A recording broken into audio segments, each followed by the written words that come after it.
Il faut se représenter la scène vraiment avec la précision d'un documentaire animalier. On observe un sport extrêmement pratiqué dans les organisations aujourd'hui. Un sport très peu assumé d'ailleurs. Ah bah oui, très peu assumé, mais pourtant presque institutionnalisé. Quiconque a déjà mis les pieds dans un bureau connaît parfaitement le terrain de jeu. La fameuse salle au mur vitré. Exactement, le ronronnement du vidéoprojecteur en fond. 8 personnes autour d'une grande table ovale. Et attention, on ne parle pas ici de la réunion utile, hein. Non, pas celle qui tranche ou qui résout un vrai problème. Surtout pas. On parle de la grande réunion d'ambiance, la réunion aquarium, celle où tout le monde parle, où personne ne décide absolument rien, et où par un miracle absolu d'amnésie collective, le sujet revient exactement 2 semaines plus tard. Avec les mêmes visages. Les mêmes mines super graves, le même PowerPoint juste un peu recoloré, et cette phrase sacrée prononcée comme une incantation magique, il me semble qu'on en avait déjà parlé. Ah ben c'est fascinant d'observer ça parce que oui, en effet, on en a parlé, mais dans ce contexte précis, en parler ne veut absolument rien dire. C'est juste du bruit. C'est une mécanique de défense en fait. C'est le triomphe absolu de l'illusion de l'effort sur la véritable action. Les gens sortent de là avec le sentiment du devoir accompli, simplement parce qu'ils ont partagé le même oxygène pendant 60 minutes. C'est exactement ce vertige organisationnel qu'on va décortiquer aujourd'hui. Notre décryptage se concentre sur une approche implacable qu'on a repérée dans nos sources, une méthode de rupture qui s'attaque à ce fléau. La méthodologie Joker Impact. Voilà. Et la mission de notre analyse approfondie, c'est de démonter pièce par pièce la mécanique de cette mascarade devenue la norme. Et surtout d'exposer des solutions hyper élégantes pour remettre de la charpente dans un système devenu mou. Et il y en a besoin. Grave. Donc, plongeons là-dedans. Parce que le diagnostic de départ pose une question cruelle. Pourquoi des gens brillants produisent-ils collectivement autant de vide? Ce qui est dingue ici, c'est de constater à quel point les structures confondent l'agitation avec l'avancement. Ouais, Le problème de fond, c'est presque jamais un manque d'intelligence ou de bonne volonté chez les individus. C'est l'architecture même de la collaboration qui est cassée. on a créé une machine parfaite pour brasser de l'air. Exactement. Une machine à produire de la circulation, du flux, mais sans aucune production nette de choix. Et on s'enferme dans un jargon faussement rassurant. Ah, le fameux jargon. On l'entend partout. On s'aligne, on se synchronise, on fait un point d'étape, on se met en visibilité. Mais attends, je me fais l'avocate du diable une seconde. S'aligner dans une boîte de 500 ou 1000 personnes, c'est vital, non? Si les départements ne se parlent pas, c'est le chaos absolu. Se parler est vital, bien sûr. Mais le terme « s'aligner » est devenu un mot valise parfait pour masquer l'incapacité à prendre un risque. C'est clair. Derrière ces mots sympas se cache un vide décisionnel abyssal. L'anatomie classique de ce désastre, on la connaît. Ce sont des agendas blindés 3 semaines à l'avance pour réussir l'exploit de réunir 8 directeurs sur un sujet que, franchement, 2 personnes auraient pu régler en 10 minutes. Et ça devient des tours de table tellement longs, tellement prudents, que le problème d'origine meurt littéralement d'ennui avant d'être traité. L'analogie dans les textes est d'ailleurs mordante là-dessus. Ah oui, l'analogie de la pâtisserie. Elle est géniale.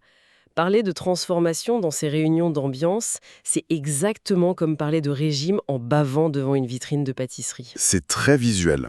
On garde scrupuleusement les mêmes lâchetés, on ne change rien à son alimentation, mais hop, on ajoute un fichier partagé et on se donne l'illusion de l'effort. Et le sommet absolu de cette illusion, la pièce maîtresse du théâtre, c'est l'instant final de la réunion. La fameuse slide « Prochaines étapes ». Oh mon Dieu, la slide qui ne fâche personne. C'est magique. C'est une slide qui débouche sur un néant total. Elle ne nomme aucun responsable unique, et elle est ensuite joliment emballée dans un compte-rendu poli, Envoyé à tout le monde. et que personne ne lira jamais, évidemment. Cette approche met d'ailleurs le doigt sur un concept spécifique, un mot devenu le vrai poison des organisations modernes, la coordination. Le grand bain tiède de la coordination. C'est un concept magnifique, parce que dire on va se coordonner sur ce sujet, c'est une façon hyper élégante d'annoncer que personne n'a la main sur le volant. Tout le monde est vaguement sur la banquette arrière. C'est ça. Et la psychologie derrière ça est brillante. Comme tout le monde est impliqué, la conclusion logique, c'est que personne n'est coupable quand la voiture finit dans le ravin. Si on relie ça à une vision plus globale, c'est précisément là qu'on voit les dégâts invisibles de cette culture. On pourrait en rire, tu vois, prendre ça pour un folklore inoffensif. Le sujet d'une série télécomique? Voilà. Mais ce théâtre est secrètement destructeur. Le premier symptôme clinique, c'est l'épuisement sournois. Et attention, les gens ne s'épuisent pas parce qu'ils travaillent trop dur sur la résolution d'un problème complexe. Et s'épuisent à cause de la friction du système. Absolument. C'est l'usure de la diplomatie interne. Les gens arrivent en réunion déjà fatigués. Ils savent très bien comment ça va se passer. Ils savent que l'heure qui vient va juste aboutir à 3 formulations ultra prudentes et surtout au silence hyper stratégique du vrai décideur de la pièce qui refuse de se mouiller. Terrifiés à l'idée de froisser quelqu'un. Et mécaniquement, ça infantilise tout le monde, ce truc. On bascule dans la pure anticipation des réactions émotionnelles. On guette qui va froncer les sourcils. Exactement. Sans parler de la lenteur vertigineuse. Changer un microprocessus exige 5 échanges de mails, 3 validations implicites et mon préféré de tous. Lequel ? Le fameux message instantané envoyé à 18h42 pour, je cite, « confirmer ce qu'on s'est dit », c'est-à-dire ce que tout le monde avait déjà compris, mais que personne n'osait graver dans le marbre par peur des représailles. C'est le flou érigé en mode de gestion. On demande aux équipes d'être responsables dans un système qui refuse obstinément de donner la moindre responsabilité individuelle formelle. C'est là que ça devient vraiment intéressant, parce que cette méthode décortique un cas pratique croustillant et tellement banal. La réunion commerciale du lundi matin. Ah, un grand classique. 12 personnes autour de la table, des salaires cumulés qui représentent un coût horaire stratosphérique. L'objectif, chut, repositionner une offre qui se vend mal. Et là, le grand écart commence. Chacun prêche pour sa paroisse. Voilà. Le marketing veut ajuster le message pour être plus inspirationnel. Le commerce s'en moque. Il veut un prix barré pour boucler son trimestre.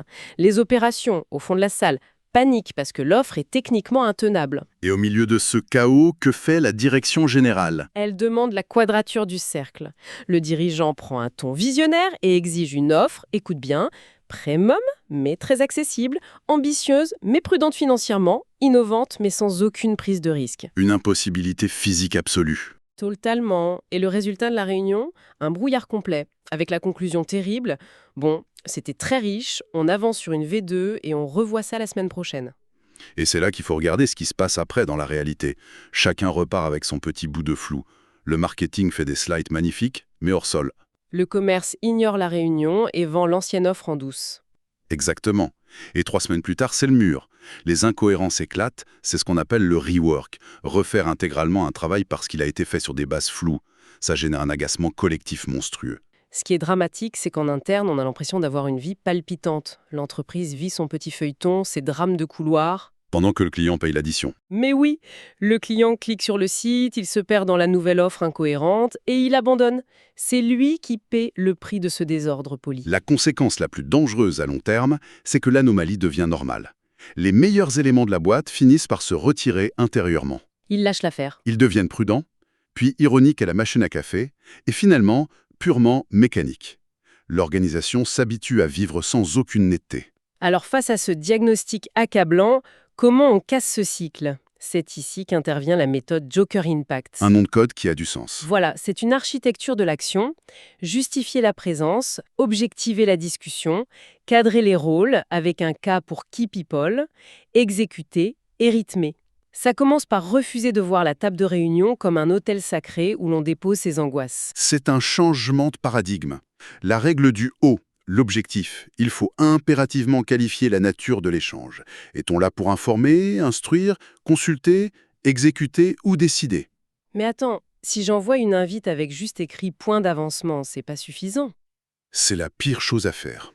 Sans objectif qualifié, la psychologie de la salle devient folle. Un participant vient pour brainstormer, l'autre pour défendre son budget. Et un troisième est juste affalé sur sa chaise parce qu'il a accepté par réflexe. C'est ça. La qualification impose un contrat de lecture avant d'entrer. Ça évite que la réunion devienne une salle d'attente pour décisions timides. Ce qui nous amène à l'outil central pour dissiper ce brouillard, le Decision Log. Le registre des décisions. C'est hyper sec. Une ligne par décision. Date, décideur unique, options, critères, décision finale, responsable d'exécution, échéance ferme. Bon, je t'arrête tout de suite. Le Decision Log, ça ressemble quand même pas mal à un énième gadget de consultant, non ? Un beau tableau Notion qui sera abandonné dans 2 semaines. En quoi c'est différent d'un bon vieux compte-rendu ? La différence est viscérale. Le compte-rendu classique est narratif, il arrondit les angles. Le Decision Log est engageant. C'est une arme absolue contre les décisions fantômes.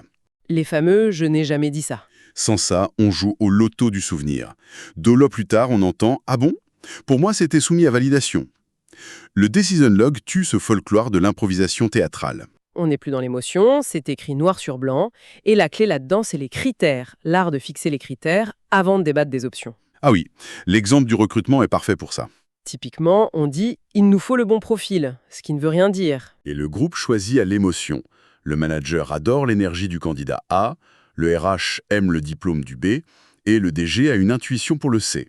Et hop, il passe 1 heure à inventer des raisons rationnelles pour justifier un choix affectif. Mais avec la méthode, on change la donne. On définit la grille avant de voir les CV. Si le critère numéro 1, non négociable, c'est la rapidité d'intégration, l'intuition du DG pour le candidat C, qui vient d'un autre secteur, devient hors sujet. On l'écarte sans drame d'ego. Ça soulève quand même une question. Si c'est si simple, pourquoi les boîtes fuient à ce point cette clarté ? Parce que tracer les responsabilités est un acte profondément politique. Le terme de décision collective est très souvent un alibi parfait. Pour diluer le risque. On invite 10 personnes au lieu de 3 pour camoufler un manque de courage hiérarchique. Une orga adulte consulte intelligemment, puis elle tranche. Elle ne confond pas l'intelligence collective avec l'irresponsabilité répartie. Et pour trancher, il faut de l'élégance dans l'exécution. Avoir un decision log, c'est bien, mais si on ne sait pas qui tient le volant, la voiture n'avance pas. D'où les frameworks d'exécution. Les fameuses acronymes qui font peur. On connaît le RACI, mais la méthode pousse vers le DACI et le RAPIDE. Concrètement, c'est quoi l'intérêt ? Le problème du RACI classique, c'est qu'on confond souvent celui qui exécute et celui qui est comptable du résultat. Le DACI est plus tranchant. Driver, Approver, Contributors, Informed. L'image de la voiture est de retour. Le driver a les mains sur le volant, et il est seul. L'approver paie l'essence et valide la destination. Les contributeurs sont les mécanos, et les informes sont les passagers à l'arrière. Très clair. Et le rapide, c'est pourquoi ça ? C'est l'artillerie lourde pour les décisions stratégiques. Recommander, approuver, performer, input pour l'expertise et décider. Le but mécanique de ces grilles, c'est d'arrêter d'avoir 5 personnes qui tirent le même volant dans des directions différentes. Il y a une phrase dans nos sources qui claque vraiment. Quand tout le monde est sur un sujet, personne n'est dessus. C'est la grande passion des bureaux, mettre tout le département en copie d'un mail. Pour se rassurer. Mais pour que ces rôles vivent, il faut de la cadence. Le rythme de Joker. Si on n'a pas de cadence, on réagit juste à l'émotion. On tranche un problème, seulement quand quelqu'un pique une colère dans un couloir ou quand un client menace de partir. Les vrais sujets sont traités dans la panique. Il faut sanctuariser le temps de la décision. Des revues chirurgicales de 15 minutes le vendredi matin et des comités de fond de 45 minutes le mardi.